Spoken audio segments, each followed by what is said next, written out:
கற்பிக்கும் தொழில்நுட்பங்கள் என்று பார்க்கும்போது ஆங்கிலத்திற்காக தனியான தொழில்நுட்பங்கள் நிறைய இருக்கின்றன. ஆனால் தமிழுக்கான தொழில்நுட்பங்கள் என்று வரும்போது இப்போது பயன்படும் கணனியில் நாம் தமிழில் முதலில் என்னென்ன மென்பொருட்களை கொண்டு இருக்க வேண்டும் என்று பார்க்கிறோம். தமிழுக்கான தொழில்நுட்பங்கள் என்று முதலில் பார்க்கும்போது நோட்பேட்++, கலப்பை தமிழா என்ற தட்டச்சு செய்யும் மென்பொருள், NHM கன்வெர்ட்டர் எனும் மென்பொருள் ஆகிய மூன்றையும் நாம் ஒவ்வொருவரும் ஒவ்வொரு ஆசிரியரும் தன்னுடைய கணனியில் சேர்த்து வைத்திருக்க வேண்டும். நோட்பேட்++ ஒரு திரையூற்று மென்பொருள், அதே போல கலப்பை தமிழா தட்டச்சு மென்பொருளும் ஒரு இலவச திரையூற்று மென்பொருள். NHM கன்வெர்ட்டர் என்பதும் ஒரு இலவச மென்பொருள். இது இணையத்தில் இலவசமாக கிடைக்கிறது. ஒருங்குறியில் தமிழில் தட்டச்சு செய்வது எப்படி என்று பார்ப்பதற்கு முன்னால் ஒருங்குறியில் ஏன் தட்டச்சு செய்ய வேண்டும் என்பதை நாம் புரிந்து கொள்ள வேண்டும்.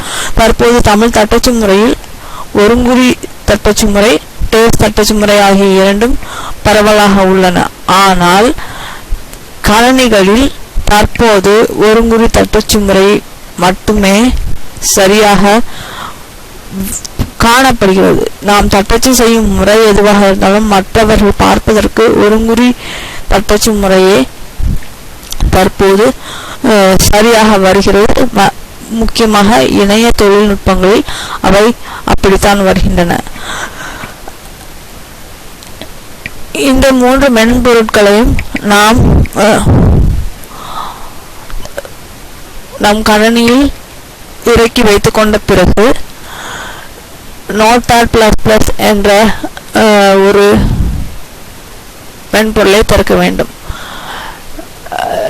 தமிழா மென்பொருள் தட்டச்சு செய்ய ஆரம்பிக்கும் போது நமக்கு எந்த ஒரு விசைப்பலகையும் தேர்வாகவில்லை என்பது இந்த ஓரத்தில் தெரியும். அதை வலக்கை பக்கம் சொடுக்கினால் அதன் அமைப்புக்கு நாம் செல்ல முடியும். அங்கே பலவித விசைப்பலகைகள் நமக்கு கொடுக்கப்பட்டிருக்கின்றன.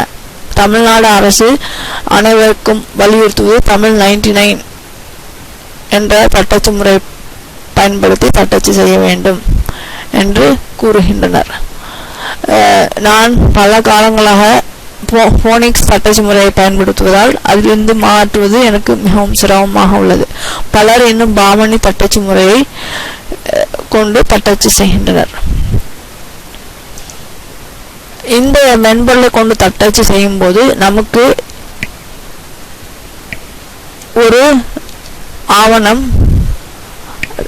ஒரு ஆவணம் தமிழ் ஒருங்குறியில் உடனடியாக கிடைக்கின்றது.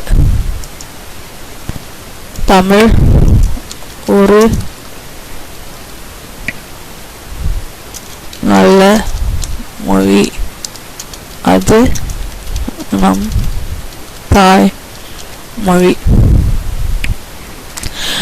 இன்று தமிழகத்தில் பலர் பாமணி தட்டச்சு முறையை வைத்து தட்டச்சு செய்கின்றனர். அவர்கள் ஒருங்குறிக்கு மாற்ற NHM கன்வெர்ட்டர் என்ற ஒரு மென்பொருளை வைத்திருக்க வேண்டும். அதில் எந்த எழுத்துருவில் இருந்தாலும் அதை யூனிகோடுக்கும் மற்ற எழுத்துருக்களுக்கும் மாற்றுவது மிக எளிதாகின்றது. எனவே இந்த மூன்று மென்பொருட்களையும் அடிப்படையாக முதலில் நாம் வைத்துக் கொள்ள வேண்டும். அடுத்ததாக இங்கே எப்படி செய்ய வேண்டும் என்பது திரையில் காட்டியிருக்கின்றேன். அடுத்ததாக ஒரு ஆசிரியர் வகுப்பின் முன்னால் இருந்து தன்னுடைய விரிவுரையை நடத்துகின்றார். அந்த விரிவுரைக்கான தொழில்நுட்பங்கள் என்று பார்க்கும்போது கணனியை ஒரு துணை கருவியாக பயன்படுத்தும் போது அவை நகல் காட்சிகள், காணொளி, சித்திர காட்சிகள் ஆகியவற்றை நாம் சொல்லலாம். அதற்காக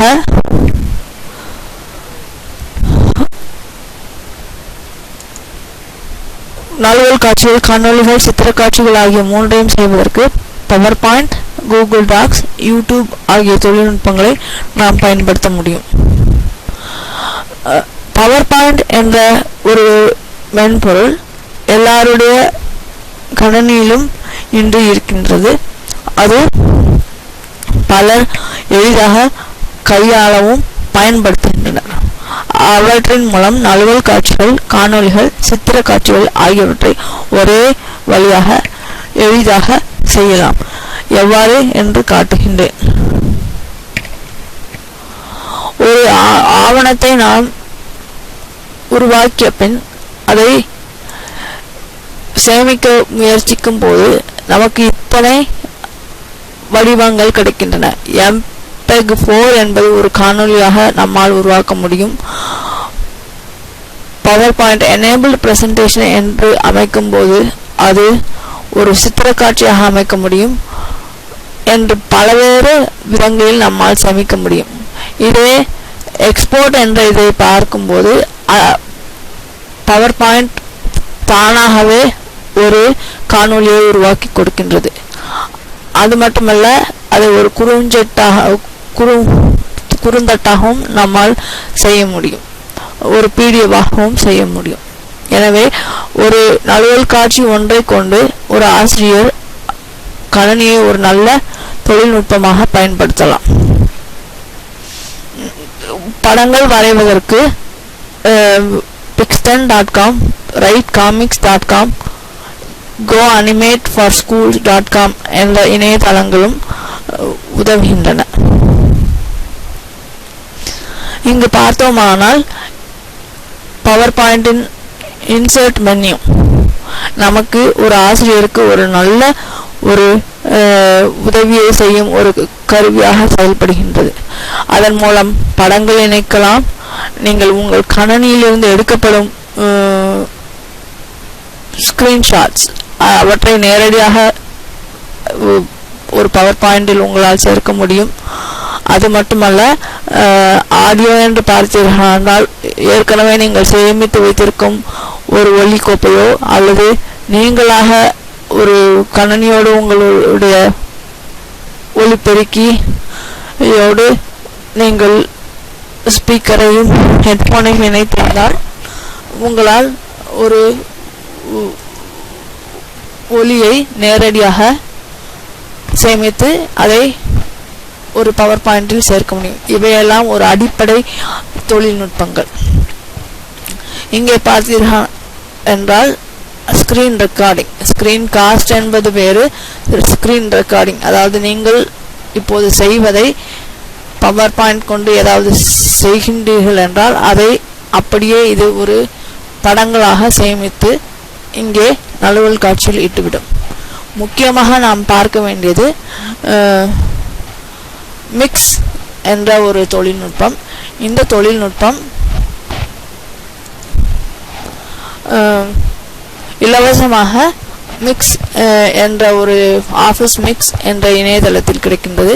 இது ஒரு ஸ்லைடை பதிவு செய்யவோ, இங்கு பார்த்தீர்களால் எப்படி ஒருவர் என்னென்ன சேமித்து செய்ய முடியும், அவருடைய வீடியோ ஆகியவை நம்மால் நேரடியாக நீங்கள் பேசுவதை ஒரு PowerPoint-இல் சேர்த்து செய்ய முடியும். இது ஒரு இலவசமான ஒரு தொழில்நுட்பம்.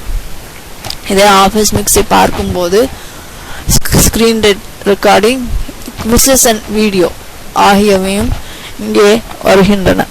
பார்த்தீர்கள் எத்தனை விதமான வினாக்களை ஒரு ஆசிரியர் எளிதாக இணைத்து கொள்ள முடியும். இவை எல்லாமே ஒருங்குறியில் தட்டச்சு செய்யும் போது எளிதாக ஒரு ஆசிரியருக்கு உதவி புரிகின்றன. அடுத்ததாக இதே இன்சர்ட் மெனுவில் நீங்கள் பார்த்தீர்கள் என்றால் ஆஃபீஸ் 2016 மை ஆடன்ஸ் என்று ஒரு பகுதி உண்டு. அதை பார்த்தீர்கள் நமக்கு தேவையான எல்லா சின்ன சின்ன மென்பொருட்களை ஒரு செருகிகளாக, அதாவது பிளக்இன் என்ற முறையில் சேர்த்து வைத்திருக்கின்றார்கள். நமக்கு தேவையானதை நாம் பயன்படுத்தி ஒரு நல்ல வழியில் ஒரு PowerPoint-ஐ நாம் எடுத்துக்கொள்ள முடியும். நான் இங்கே என்னுடைய சேமிப்பில் இத்தனை பிளகின்களை சேர்த்து வைத்துள்ளேன். இப்படி வைக்கும்போது ஒரு பாடத்தை எளிதாக என்னால் தயாரித்து மாணவர்களிடையே கொடுக்க முடியும். இங்கே QR ஆஃபீஸ் என்பது ஒரு மென்பொருள்.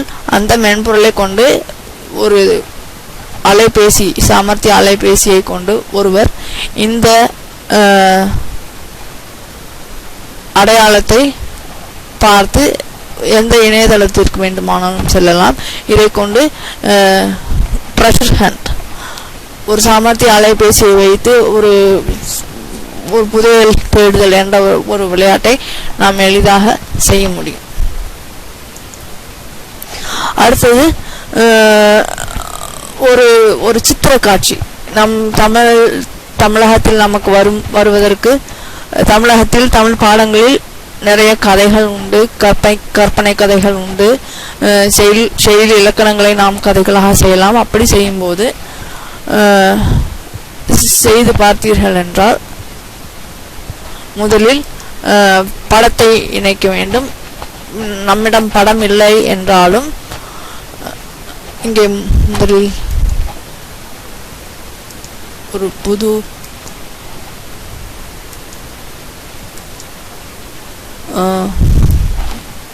பக்கத்தை உருவாக்குவோம்.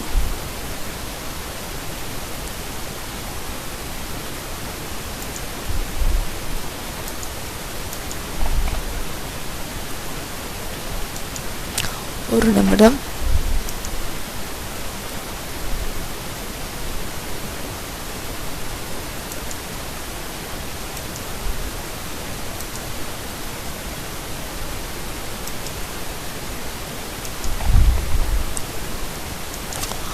ஒரு ஆசிரியரும் மாணவரும் பேசுவதாக இங்கே வைத்துக் கொள்வோம். Insert online picture. என்னிடம் படங்கள் எதுவும் இல்லை, அதனால் இதோ இணைய வழி ஒரு படத்தை நான் இங்கே தேடுகின்றேன். இதில் தேடும்போது ஆங்கிலத்தில் தான் நாம் தேட வேண்டும்.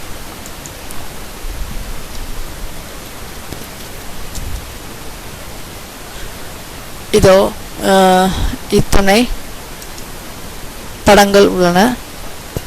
இவர் பேசுவதாக வைத்துக் கொள்ள வேண்டும் என்றால்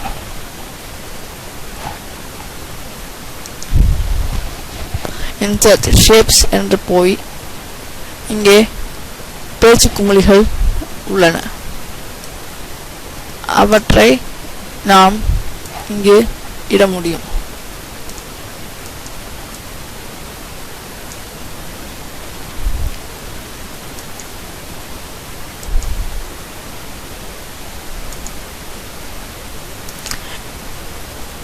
இங்கே தேவையில்லாத கலரை நாம் எடுக்க முடியும். இப்போது நான் இங்கே தட்டச்சு செய்வதை நகல் எடுத்து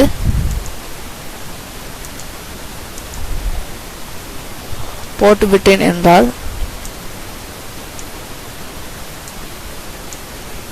எழுத்து ஒரு சித்திரக்கதை எளிதாக நம்மால் உருவாக்க முடியும். அது மட்டுமல்ல, இந்த உள்ளீடு செய்யும் இடத்தில் நாம் இணைய பக்கங்களை சேர்க்க முடியும். அதாவது நீங்கள் இப்படி ஒரு தேர்வு செய்து கொண்டு ஹைப்பர் லிங்க் என்பதை அனுப்பினால் நீங்கள் ஏற்கனவே செய்து வைத்திருக்கும் ஆவணங்களையோ அல்லது இணைய முகவரியையோ இந்த இடத்தில் இணைக்கலாம். அப்படி இணைக்கும் போது மாணவர்கள் இணையத்தில் தங்களுடைய பாடங்களை கண்டுகொள்கிறார்கள். இந்த ஜூம் என்பது ஒரு மாணவருக்கு முக்கியமான கருத்தை எடுத்து சொல்வதற்கு உதவி செய்கின்றது. வினாடி வினா தயாரித்தல் என்று பார்க்கும்போது இந்த சுட்டிகளை கொண்டு நாம் ஒரு வினாடி வினாவை அமைக்கலாம். காட்சி பிள்ளைகளோடு வினாடி வினாவை அமைக்கலாம். விடைக்கான காட்சி பிள்ளைகள் தனியாக அமைக்கலாம். ஒவ்வொரு காட்சி வில்லைகளுக்கும் போகும் வழி காணுதவிகளை அமைக்கலாம். நேவிகேஷன் என்று சொல்வோம். அதையும் நாம் ஒரு வார்த்தையை ஒரு காட்சி வில்லையோடு நம்மால் அதை இணைக்க முடியும். எப்படி என்று பார்ப்போம். இப்போது இந்த குழந்தை அடுத்து செய்ய வேண்டும் என்பதற்கு இந்த மொழி தாய்மொழி என்பதை ஒரு சுட்டியாக நம்மால் ஒரு காட்சி வில்லைக்கு கொண்டு போய் நம்முடைய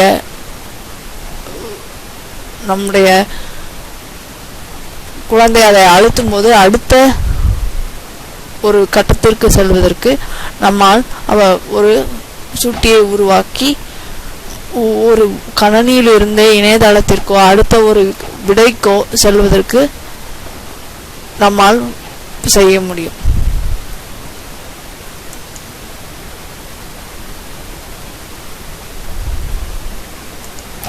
சிறிய சிறிய விளையாட்டுகளையும் செய்யலாம்.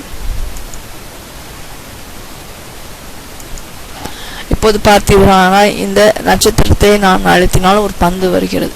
இதை நாம் இன்னும் ஆழமாக விரிவாக எடுத்துக்கொண்டு செல்லலாம். இதற்கு இப்போது பார்த்தீர்களானால் முன்பக்கம், அதாவது ஃபிளாஷ் கார்டு, ஒரு அறிஞர் பொருளையோ ஒரு கணக்கு விதிகளையோ மாணவர்களுக்கு சொல்லிக் கொடுக்க இந்த விளையாட்டு முறை மிகவும் எளிதாக பயன்படுத்த முடியும். ஒரு வினாவையோ அல்லது ஒரு பொருள் கொடுக்க வேண்டிய ஒரு பதத்தையோ நாம் இந்த பக்கத்தில் இட்டுவிட்டு இதை அழுத்தினால் அதன் விடை பின்னால் தெரிகிறது. இந்த விடை பின்னால் தெரியும் போது இந்த விடைக்குரிய ஒளியை கூட நம்மால் சேமித்து வைக்க முடியும். எப்படி என்று பார்ப்போம். இதற்கு நான் ட்ரிகர்ஸ் என்பதை பயன்படுத்துகின்றேன். இப்போது பார்த்தீர்களானால் ஹோம் என்ற இடத்தில் செலக்ஷன் பேன் என்ற ஒரு இடத்தை அழுத்தினால் நமக்கு என்ன தேவை, ஒரு அட்டைப்படத்திற்கு பெயர் கொடுக்க நம்மால் முடியும்.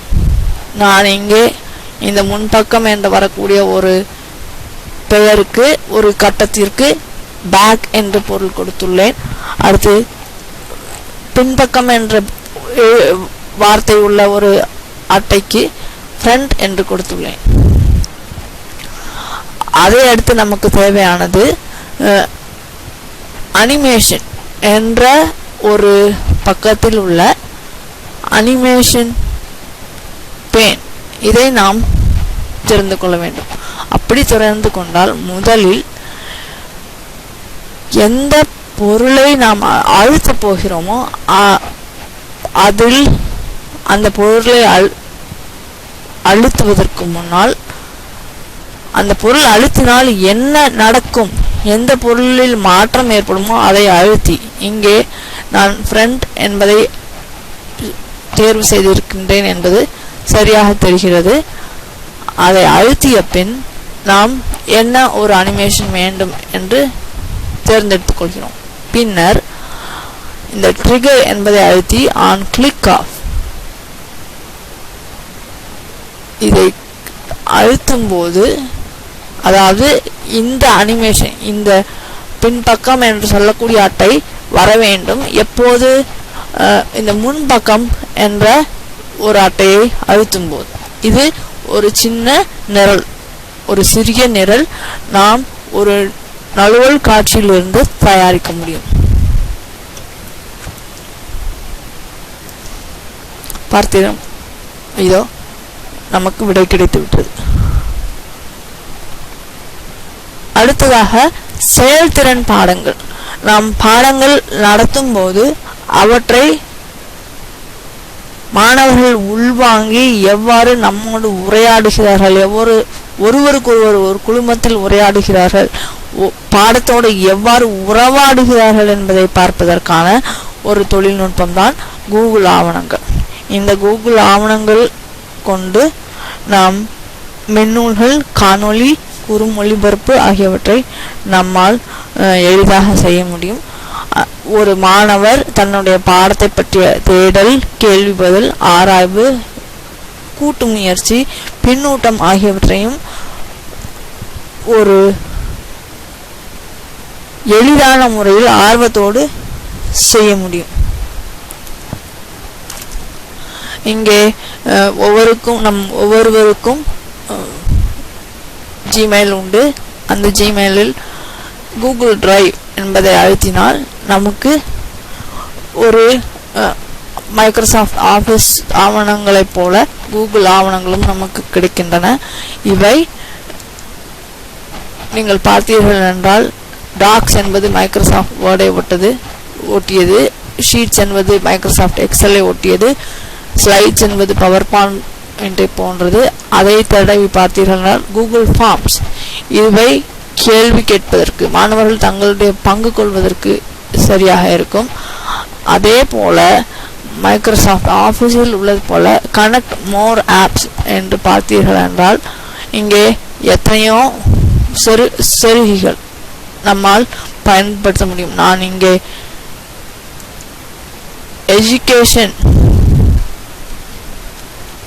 எஜுகேஷன் என்பதை தெரிந்தேன் என்றால் எத்தனை செருகிகள் நமக்கு இலவசமாக கிடைக்கின்றன. இவற்றை நான் பியடெக் என்பதை அடிக்கடி பயன்படுத்துவேன். இது ஒரு வினாடி வினா நடத்தக்கூடிய ஒரு சின்ன கருவி. கூகுள் ஆவணத்தை பயன்படுத்தும் போது, இப்போது நாம் ஒரு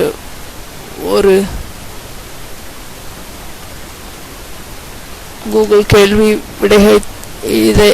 கேள்வி விடைகள் வரும் ஒரு ஆவணத்தை தயாரிப்போம் என்று பார்த்தால்,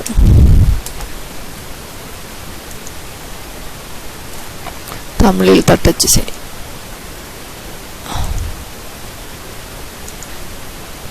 கேள்விகள் பதில்கள் எப்படி இருக்க வேண்டும் என்பதை நம்மால் தயாரிக்க முடியும்.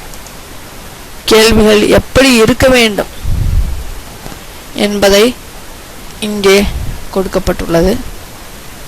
அப்படி கொடுக்கப்பட்டுள்ள ஆவணங்களை நாம் அனுப்பும்போது ஒருவருக்கு தனியாகவோ ஒரு இணைப்பாகவோ அல்லது ஒரு இணையதளத்தின் சேர்ப்பாகவோ அதை நாம் பயன்படுத்த முடியும். இப்படி பயன்படுத்தும் போது ஒரு மாணவர் ஏதாவது நமக்கு பதில் அளித்தாலோ, ஒரு கூட்டு முயற்சியாக அவர் அதை செய்தாலோ, அந்த குழுமத்தில் உள்ள அனைவருக்கும் ஒரே நேரத்தில் போய் சேர்ந்துவிடும். இப்போது கூகுள் நியூ டாக்ஸ் என்று பார்க்கும்போது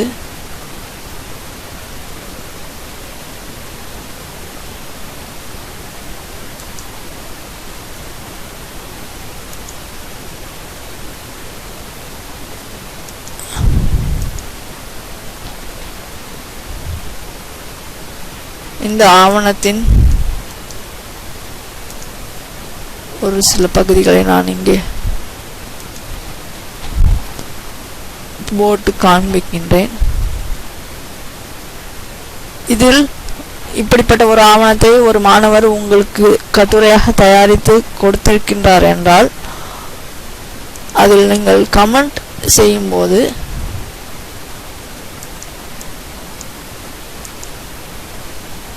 சஜஸ்ட் செய்யலாம். கமெண்ட் செய்யும்போது நீங்கள் என்ன நினைத்திருக்கின்றீர்கள் என்பதை எளிதாக ஒரு குழுவில் உள்ள ஒரு 5-6 மாணவர்களுக்கு உங்களால் உடனடியாக செய்ய முடியும். அப்படி செய்யும்போது அவர்களுக்கு நீங்கள் என்ன சொல்ல வருகிறீர்கள் என்பதை விரைவாக சொல்ல முடியும். உங்கள் வேலை செய்யும் நேரம் குறைவு. அவர்களுக்கு நீங்கள் சொல்ல வேண்டிய கருத்தும் எளிதாக போய் சேரும். மைக்ரோசாஃப்ட் ஆஃபீஸில் ஆட்-ஆன்ஸ் இருப்பது போல கூகுள் டாக்ஸுக்கும் ஆட்-ஆன்ஸ் இருக்கிறது. அவையும் இது போல கல்விக்கான நிறைய பிளகின்ஸ்களை கூகுள் நமக்கு கொடுக்கின்றது. இவற்றில் நமக்கு தேவையான ஒன்றை ஒரு ஆசிரியர் எளிதாக பயன்படுத்தலாம். இணையதளத்தில் இன்று அனைவரும் பயன்படுத்துவது முகநூல் என்ற ஒரு சமூக தளம். கல்விக்காகவே உருவாக்கப்பட்ட ஒரு சமூக தளம்தான் எட்மாடோ என்பது. ஒரு நிமிடம், அதை நான் ஆங்கிலத்தில் மாற்றி முடிக்கின்றேன். எட்மாடோ. இந்த எட்மாடோ என்ற இணையதளம் இலவசமாக எல்லா ஆசிரியர்களுக்கும் இருக்கிறது.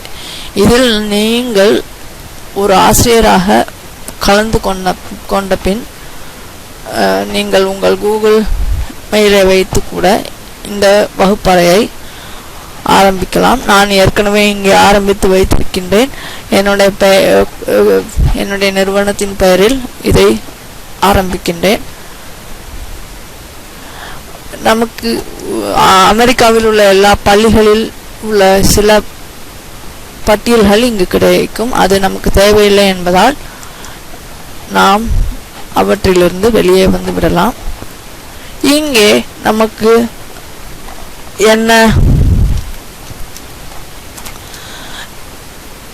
என்ன குழுமத்தின் பெயர், என்ன வகுப்பு, அது பள்ளி வகுப்புகள், கல்லூரி வகுப்புகள் என்று இங்கு பிரித்து கொடுக்கப்பட்டுள்ளது. அதே போல ஒரு வகுப்பில் என்னென்ன பாடங்கள் நடக்குமோ அதுவும் இங்கே கொடுக்கப்பட்டுள்ளது.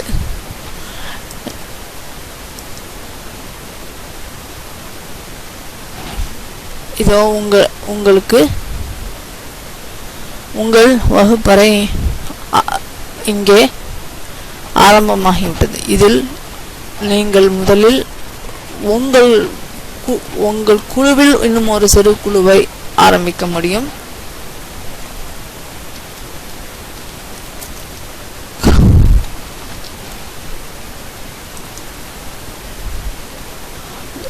நீங்கள் புதிதாக உள்ள குழுவிலும் சேர முடியும். அவர்களுக்கு வீட்டு பாடங்கள் என்னென்ன, அந்த வீட்டு பாடங்கள் எப்படி இருக்க வேண்டும் என்பதை கொடுக்க முடியும். சின்ன வினாடி வினாக்களை கொடுக்க முடியும். ஒரு போல்ஸ் நீங்கள் கேள்வி கேட்டு மாணவர்கள் அவர்களுடைய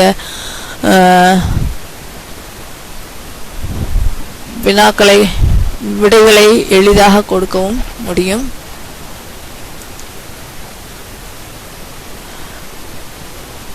இந்த ஸ்னாப்ஷாட் என்பது ஒரு ஆசிரியர் அந்த வகுப்பறையில் என்னென்ன வரைமுறைகளை கொண்டிருக்க வேண்டும் என்பதற்காக இங்கே கொடுக்கப்பட்டுள்ளது. அமெரிக்காவில் ஒவ்வொரு பள்ளி நிறுவனத்திற்கும் ஒரு அரசு வரைமுறைகளை வகுத்திருக்கும். அந்த வரைமுறைகளை அவர்கள் இதோடு சேர்த்து விட்டால் அவர்களால் பாடங்களை அந்த வரைமுறைக்கு ஏற்றபடி உருவாக்கி கொள்ள முடியும். ஒரு ஆசிரியர் அந்த குழுவில் புது புது கோப்புகளை உருவாக்க முடியும். பாடங்கள், வீட்டு பாடங்கள், குழு பாடங்கள் என்று சேர்த்து கொள்ள முடியும். இந்த அடுத்து யார் யாரை சேர்க்க வேண்டும் என்பதையும் நம்மால் இங்கே add members in a small group, automatically all members என்று நாம் சேர்த்து கொள்ள முடியும். இங்கே நீங்கள் பெற்றோரையும் சேர்த்து கொண்டால் ஒரு ஆசிரியர், மாணவர், பெற்றோர் ஆகிய மூவரும் எளிதாக இங்கே கலந்து கொள்ள முடியும். வீட்டு பாடங்கள் இங்கே ஆட் அசைன்மெண்ட் என்ற இடத்தில் உள்ளது.